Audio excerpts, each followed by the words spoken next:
adult mask है, इसके अंदर there are two types of the masks are available and is used in the children and adults.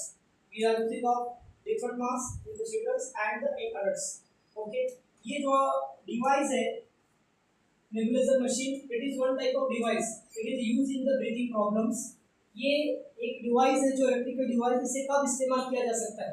आप लोग hospital में जाते तो हैं, प्रैक्टिकल तो करते हैं डॉक्टर के पास, लेकिन आपको कुछ पता नहीं होता है। सिर्फ डॉक्टर्स ये मशीन यूज कर रहा है सर, किसके लिए यूज कर रहा है? बच्चे को, छोटे बच्चे को कब जमा हुआ है सर, या तो उसे कुछ प्रॉब्लम है उसके लिए डॉक्टर जो दवा डाला है वे भी वही डाल के सर उसको लगा रही है।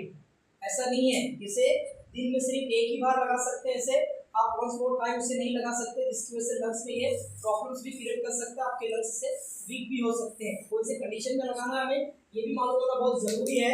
It is used in breathing problem. अगर किसी पेशेंट्स को सांस लेने में या छोड़ने में तकलीफ हो रही है तो उस हालत में भी ये नेबुलाइजर मशीन का हम इस्तेमाल कर सकते हैं।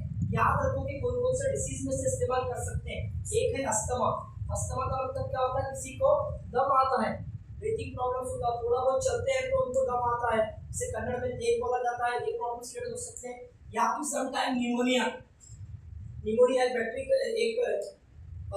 डिसीज है और ये डिसीज होती है, कौन से बैक्टीरिया होते हैं? स्ट्रेप्टोकोकस निमोनियस ये डिसीज होती है और इसका जो अटैक होता है वो लंग्स के ऊपर होता है, जहां पर आपके जो एयर सैक्स हैं, एल्वेओलाई जिसे बोला जाता है, वहां पर वो डायरेक्टली अटैक करके वहां पर वाटर जमा हो सकती है, जिसकी वजह से आपको सांस ऑक्सीजन को कैरी करने में, फिर CO2 को रिलीज करने में आपको प्रॉब्लम क्रिएट हो सकती है। तो ऐसे हालात में भी आपको नेबुलाइजर मशीन का इस्तेमाल किया जा सकता है।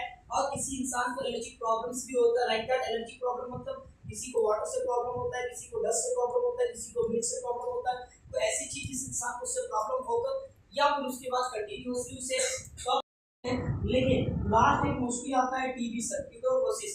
इस हालत में भी हम इसका इस्तेमाल कर सकते हैं। क्या करके इस हालत में भी हम इसका इस्तेमाल कर सकते हैं। इस हालत में टीबी में भी इंसान को ब्रीथिंग प्रॉब्लम क्रिएट हो सकता है। और लेकिन याद रखिए, जब हम नेबुलाइजर मशीन इस्तेमाल कर रहे हैं अस्थमा में, निमोनिया में, एलर्जी में, टीबी में, वोमिटिंग कफ में, लेकिन उस वक्त इस मेडिसिन ये जो मास्क है इसके अंदर सबसे पहले इसे ओपन करना है आपको। ओपन करके इसके अंदर एक स्टेरॉइड्स कैप्सूल्स होते हैं जिसे डिओलिनोविडर उसका नाम बोला जा सकता है, या फिर अस्टालिन भी 4 mg भी इस्तेमाल हो सकता है। इसको दोनों मिक्स करके फिर से कैप को बंद करके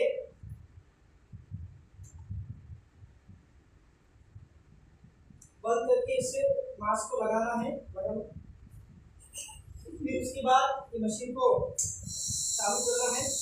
देखो इस तरह से जो ये धुआं बाहर आता है, तो ये जो डिओलिनोविडर जो स्टेरॉइड है ये आपके माउथ के थ्रू अंदर जाकर आपके लंग्स में जो कफ जमा होता है वो जो सॉलिड फेज में होता है उसको सेमी सॉलिड और लिक्विड में कन्वर्ट करके आपको ब्रीथिंग प्रॉब्लम में थोड़ा रिलीफ कर सकता है।